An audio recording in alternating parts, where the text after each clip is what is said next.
ഈശോമിശിഹായ്ക്ക് സ്തുതിയായിരിക്കട്ടെ. സ്നേഹമുള്ളവരെ, ഇടവക വൈദികരുടെ സ്വർഗീയ മധ്യസ്ഥനായ വിശുദ്ധ ജോൺ മരിയ വിയാനിയുടെ തിരുനാൾ തിരുസഭ ആഗസ്റ്റ് 4 ആചരിക്കുകയാണല്ലോ.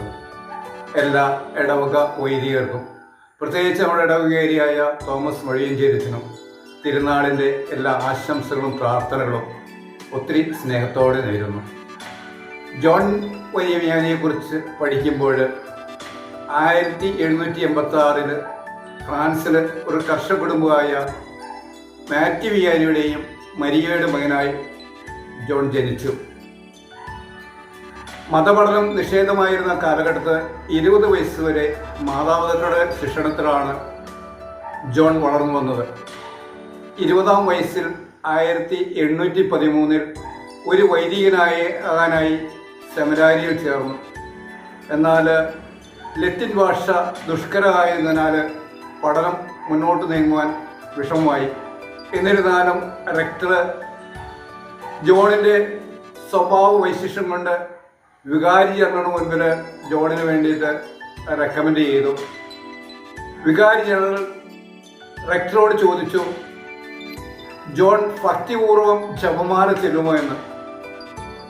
റെക്ടർ മറുപടി പറഞ്ഞു, ഭക്തിയിൽ ജോൺ ഒന്നാമനാണ്, എങ്കിൽ പട്ടം കൊടുക്കുവാൻ ഞാൻ തയ്യാറാണ് എന്ന് പറഞ്ഞുകൊണ്ട് 1815 ആഗസ്റ്റ് 15 ജോണിനെ ഒരു വൈദികനായി പട്ടം നൽകി.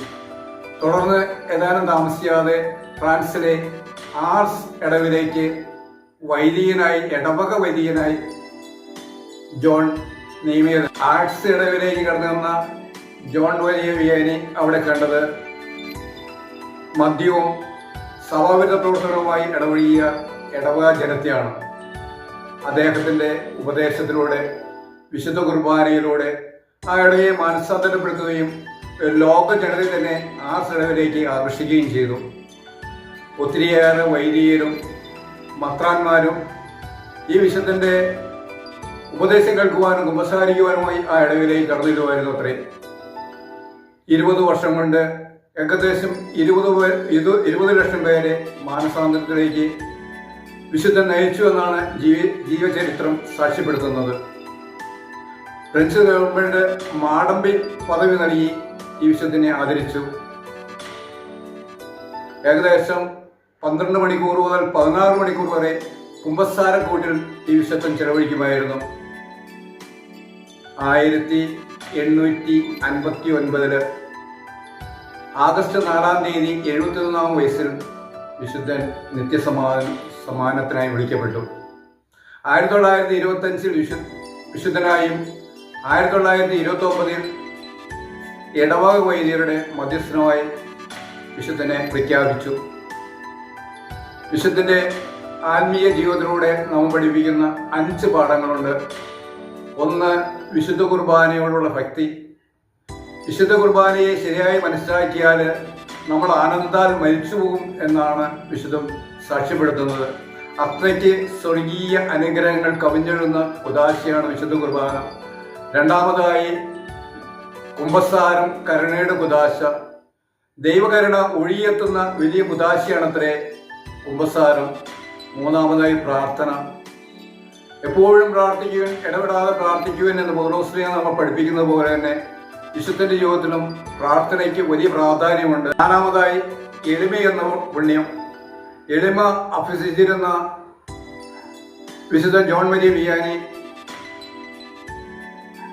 എളിമയുള്ള ജീവിതത്തിലൂടെ ഒത്തിരിയേറെ ആത്മാക്കൾ നേടി. ഒരിക്കല് ഒരു പിശാച് ജോണിനെ പരീക്ഷിക്കാനായി എടുത്തു വന്നുകൊണ്ട് പറഞ്ഞു, നീ ചെയ്യുന്ന എല്ലാ കാര്യങ്ങളും ഞാൻ ചെയ്യാം, പക്ഷേ ഈ എളിമയുടെ മുൻപിൽ ഞാൻ തോറ്റുപോകുന്ന അത്ര എളിമ നിറഞ്ഞ ജീവിതമാണ് വിശുദ്ധ ജോൺ നയിച്ചിരുന്നത്. 5. ശുശ്രൂഷ ജീവിതം. വിശുദ്ധന്റെ ജീവിതത്തിൽ ശുശ്രൂഷയ്ക്ക് ഏറ്റവും പ്രാധാന്യം നൽകിയിരുന്നു. ഈശോ പറഞ്ഞ വചനമാണ് അതിന് ഏറ്റവും അർത്ഥവത്തായിട്ടുള്ളത്. ശുശ്രൂഷിക്കപ്പെടുവാനല്ല, ശുശ്രൂഷിക്കുവാനും അനേകർക്ക് മോചനദ്രവ്യവുമായി തീരുമാനമാണ് ഞാൻ വന്നിരിക്കുന്നത്. ആ വചനത്തെ മുറുകെ പിടിച്ചുകൊണ്ട് ഒത്തിരിയേറെ ആത്മാക്കളെ വിശുദ്ധൻ നേടിയെടുത്തു. നമ്മുടെ ജീവിതത്തിലും ഈ വിശുദ്ധന്റെ ഈ ആത്മീയ പാഠങ്ങൾ ഉൾക്കൊണ്ടുകൊണ്ട് ഒത്തിരി ആത്മാക്കൾ നേടുന്നതിനായിട്ട് പരിശ്രമിക്കാം. അതിനുള്ള അനുഗ്രഹം വിശുദ്ധൻ്റെ മാധ്യസ്ഥം വഴി നമുക്ക് നേടാം. സ്നേഹമുള്ളവരെ, ഈ നല്ല സുദിനത്തിൽ എല്ലാവർക്കും, പ്രത്യേകിച്ച് ഇടവൈദികർക്കും നവവൈദികർക്കും വിശുദ്ധൻ്റെ തിരുനാൾ ആശംസകൾ ഒത്തിരി സ്നേഹത്തോടെ നേരുന്നു.